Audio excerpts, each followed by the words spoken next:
Assalamualaikum dan salam sejahtera kepada semua pembaca berita politik semasa. Semoga hari-hari anda dalam keadaan baik dan sentiasa diberkati. Bekas pensyarah di Universiti Islam Antarabangsa berpendapat, pemilih di Sungai Buloh masih perlu memberikan undi mereka kepada calon PH berbanding Airi Jamaluddin yang mewakili BN. Abdul Aziz Bari berkata walaupun mungkin ada pihak yang menganggap kekalahan Airi itu mungkin merugikan secara peribadi, bekas Ketua Pemuda UMNO itu masih mewakili parti yang tercemar dengan sejarah perkauman dan rasuah. Bagi saya mengikut sistem Parlimen Westminster yang kita amalkan, pasukan itu sangat penting. Ia begitu genting.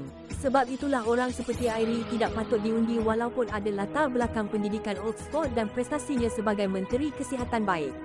Kedudukannya yang kekal dalam UMNO BN menunjukkan dia komited kepada parti yang korup dan perkauman tersebut, kata Aziz kepada Malaysia Kini. Airi merupakan ahli Parlimen Rembau selepas dicalonkan di situ untuk kali pertama pada 2008. Kini berusia 46 tahun dia bagaimanapun dipindahkan ke kerusi Parlimen Sungai Buloh dalam PRU ke-15 ini untuk memberi laluan kepada timbalan Presiden UMNO Muhammad Hassan bertanding Rembau. Sungai Buloh dianggap antara kerusi selamat buat PH khususnya pada PRU ke-13 dan ke-14 apabila calon gabungan terbabit, R. Sibarasa, memenanginya dengan majoriti lebih 26,000 undi. Kali ini PH menggantikan Sibarasa dengan bekas Bendahari Agung MIC, R. Ramanan. Tinjauan Malaysia Kini ke Sungai Buloh baru-baru ini menunjukkan ramai penyokong PH berdepan dilema apabila mereka masih mahukan pengerusi gabungan itu, Anwar Ibrahim, menjadi Perdana Menteri namun pada masa sama akan berasa terkilan jika Airi dikalahkan. Salah faham perniagaan. Untuk membolehkan Anwar dilantik sebagai Perdana Menteri, penyokong PH perlu memastikan mereka memberikan sebanyak mungkin undi kepada calon masing-masing sekaligus menyumbang kerusi parlimen untuk gabungan tersebut. Sesetengah pemilih yang ditemui menjelaskan mereka mungkin memberikan undi berdasarkan personaliti, bukannya mengikut parti kali ini. Abdul Aziz berkata pengundi tidak boleh terpengaruh dengan kecenderungan itu kerana Airi memilih untuk bersama dengan pihak kleptokrat selama ini. Sikap tersebut, kata penyandang kerusi Dun Tebing Tinggi di Perak itu, menjadikan kata-kata Airi bahawa dia mahukan kerajaan yang bersih dan bertanggungjawab sebagai satu ejekan.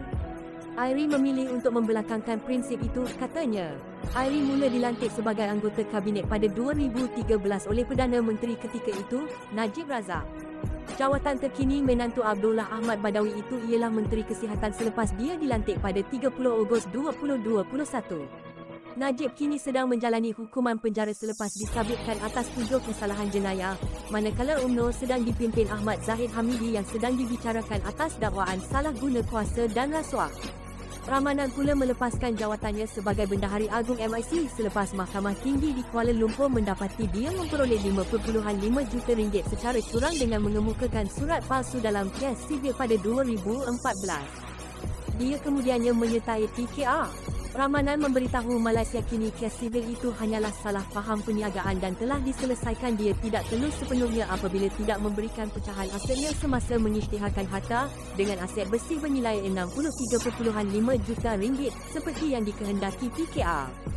Dia sebaliknya sudah melakukan tanggungjawab tersebut dan meminta Airi pula membuat tindakan sama. Menurut Abdul Aziz, dia memang tidak mengenali Ramanan secara peribadi namun yakin tokoh terbabit berada di bawah kepemimpinan Anwar.